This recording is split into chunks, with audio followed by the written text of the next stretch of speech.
तीसरी कहानी, सबसे ज्यादा पुण्य किसका। वर्धमान नगर में रूपसेन नाम का राजा राज करता था। एक दिन उसके यहाँ वीरवर नाम का एक राजपूत नौकरी के लिए आया। राजा ने उससे पूछा कि उसे खर्च के लिए क्या चाहिए, तो उसने जवाब दिया, 1000 तोले सोना। सुनकर सबको बड़ा आश्चर्य हुआ। राजा ने पूछा, तुम्हारे साथ कौन कौन है? उसने जवाब दिया, मेरी स्त्री, बेटा और बेटी। राजा को और भी अचंभा हुआ। आखिर 4 जने इतने धन का क्या करेंगे? फिर भी उसने उसकी बात मान ली। उस दिन से वीरवर रोज 1000 तोले सोना भंडारी से लेकर अपने घर आता। उसमें से आधा ब्राह्मणों में बांट देता, बाकी के 2 हिस्से करके एक मेहमानों, वैरागियों और सन्यासियों को देता और दूसरे से भोजन बनवाकर पहले गरीबों को खिलाता। उसके बाद जो बचता उसे स्त्री बच्चों को खिलाता, आप खाता। काम ये था कि शाम होते ही ढाल तलवार लेकर राज के पलंग की चौकीदारी करता। राजा को जब कभी रात को जरूरत होती वो हाजिर रहता। एक आधी रात के समय राजा को मरघट की ओर से किसी के रोने की आवाज आई। उसने वीरवर को पुकारा तो वो आ गया। राजा ने कहा, जाओ पता लगा कर आओ कि इतनी रात गए ये कौन रो रहा है और क्यों रो रहा है।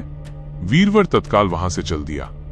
मरघट में जाकर देखता क्या है कि सिर से पांव तक एक स्त्री गहनों से लदी कभी नाचती है, कभी कूदती है और सिर पीट पीट कर रोती है, लेकिन उसकी आंखों से एक बूंद आंसू की नहीं निकलती।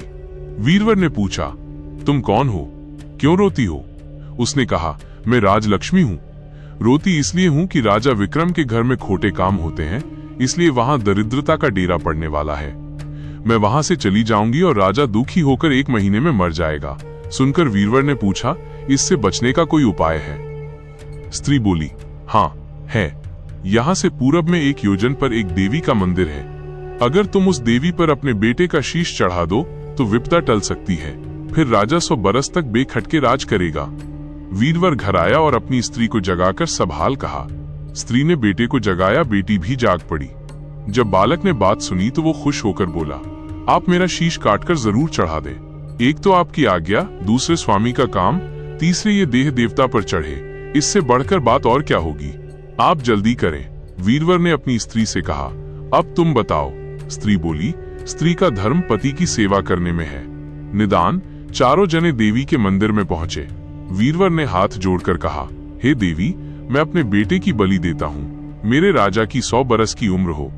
इतना कहकर उसने इतने जोर से खांडा मारा कि लड़के का शीश धड़ से अलग हो गया। भाई का ये हाल देखकर बहन ने भी खांडे से अपना सिर अलग कर डाला। बेटा बेटी चले गए तो दुखी माँ ने भी उन्हीं का रास्ता पकड़ा और अपनी गर्दन काट दी। वीरवर ने सोचा कि घर में कोई नहीं रहा तो मैं ही जीकर क्या करूंगा। उसने भी अपना सिर काट डाला। राजा को जब ये मालूम हुआ तो वो वहां आया। उसे बड़ा दुख हुआ कि उसके लिए 4 प्राणियों की जान चली गई। वो सोचने लगा कि ऐसा राज करने से धिक्कार है। ये सोच उसने तलवार उठा ली और जैसे ही अपना सिर काटने को हुआ कि देवी ने प्रकट होकर उसका हाथ पकड़ लिया। बोली, राजन, मैं तेरे साहस से प्रसन्न हूँ, तू जो वर मांगेगा सो दूंगी। राजा ने कहा, देवी तुम प्रसन्न हो तो इन 4 को जिला दो। देवी ने अमृत छिड़क कर उन 4 को फिर से जिला दिया। इतना कहकर बेताल बोला, राजा बताओ सबसे ज्यादा पुण्य किसका हुआ? राजा बोला, राजा का। बेताल ने पूछा, क्यों? राजा ने कहा, इसलिए कि स्वामी के लिए चाकर का प्राण देना धर्म है, लेकिन चाकर के लिए राजा का राजपाट को छोड़ जान को तिनके के समान समझकर देने को तैयार हो जाना बहुत बड़ी बात है। ये सुन बेताल गायब हो गया और पेड़ पर जा लटका।